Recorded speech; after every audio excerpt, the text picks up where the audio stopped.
Today, I have the pleasure of speaking with business broker Gregory Kovsky. Since the year 2000, he has been president and CEO of International Business Associates.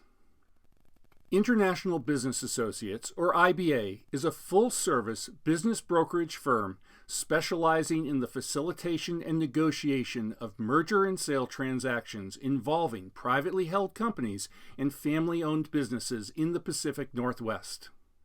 Since 1994, Gregory has personally facilitated over 300 transactions involving privately held companies.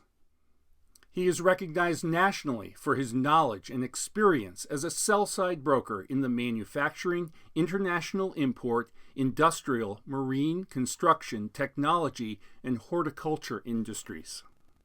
Gregory is a published author and seminar speaker. He's held a real estate broker's license for 27 years, giving him the ability to comprehensively represent entrepreneurs in the sale of their privately held companies and commercial real estate. It is a great privilege for me to spend a few minutes with him today. Gregory, it's so great to see you. Thank you for taking time today to be with us and to answer a few of my questions. And if you're ready, let's get going. My pleasure. Great. So let me start with this. Most business owners, they have a notional idea of the value of their company, but how do you determine the value of a privately held company or family business?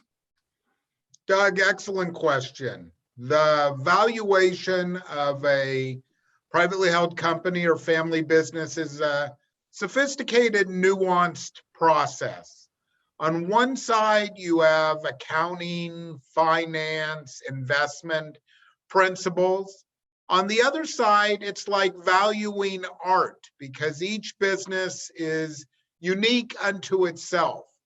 So the first component in valuation is commonly referred to as EBITDA, or the advantage of ownership.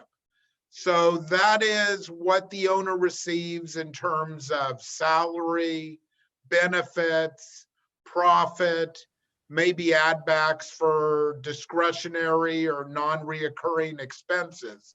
So you put that all in one pot, and you then multiply that by the intangible assets of the business, taking into account competitive space, market share, the secret sauce of the business, and those combine to come up with a valuation. And a multiple in our space can run from 2 to double digits, depending on the industry and size of the business. So there's really an art piece in knowing the demand for that business, the popularity of that business, and then what is the secret sauce of that business.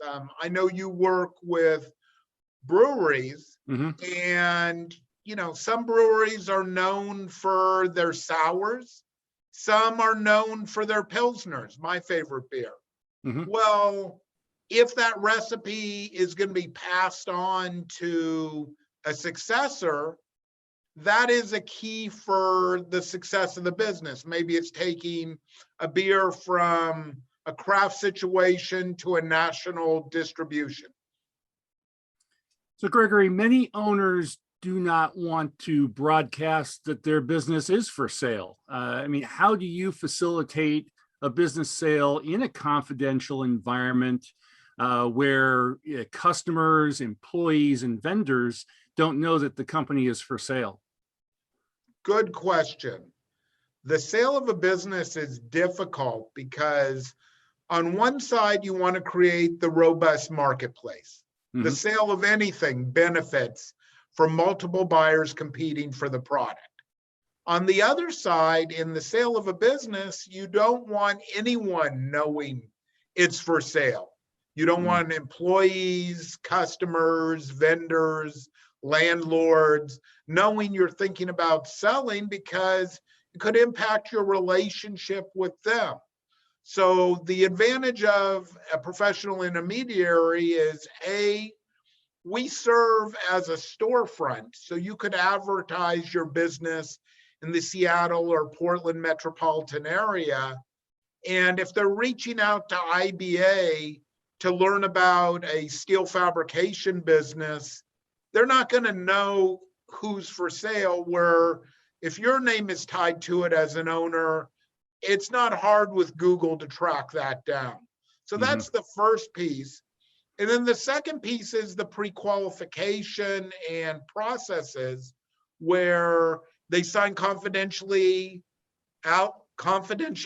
agreements, which are enforceable in court if damages occur to the business, or simply pre-qualifying them. Do they have the experience and financial capability to buy this company? So obviously, you're on a regular basis working with companies, and you are negotiating financial terms for your client, but there are probably non-financial deal elements that you are negotiating, and what are typically the non-financial deal elements that are negotiated by a professional like yourself? Excellent question. So everyone thinks about the ticket price on a business. It's the number one thing on a seller's mind. It's number one thing on a buyer's mind. But actually, that's just part of the tapestry in selling a business. To successfully transfer a business using best practices, we need to take into account the non-competition agreement. How do we create a safe harbor for the buyer to run the company while the seller maybe gets a free hand to use their life experience and knowledge in a different way without impacting the business? So we negotiate that piece. We need to negotiate the transition period. Is that a paid position? Is it an employment position? Is it a 1099 consulting position? How long does it run? Is it live? Is it virtual?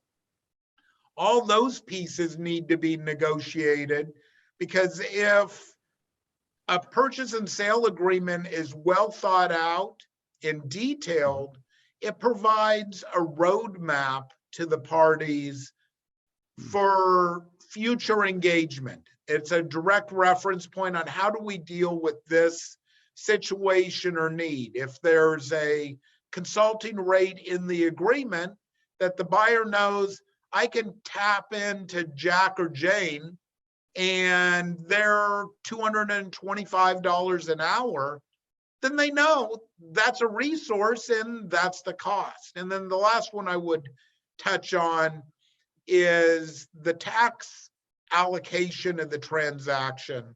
The tax environment is changing regularly in the United States and even at the state and local level. And that can impact the net proceeds from the sale. Right now, a hot topic in our world is the capital gains tax rate, which over the last 50 years has ranged from 15 to 35%. Right now it's in the middle at 23.8%.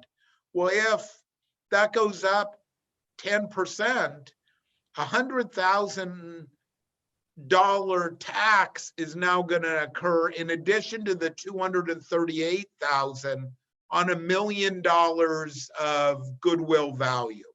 So those are important issues that need to be negotiated and addressed that aren't the top line number. Great stuff to think about. And the earlier you think about it, I imagine the better. So thank you, Doug. This was wonderful.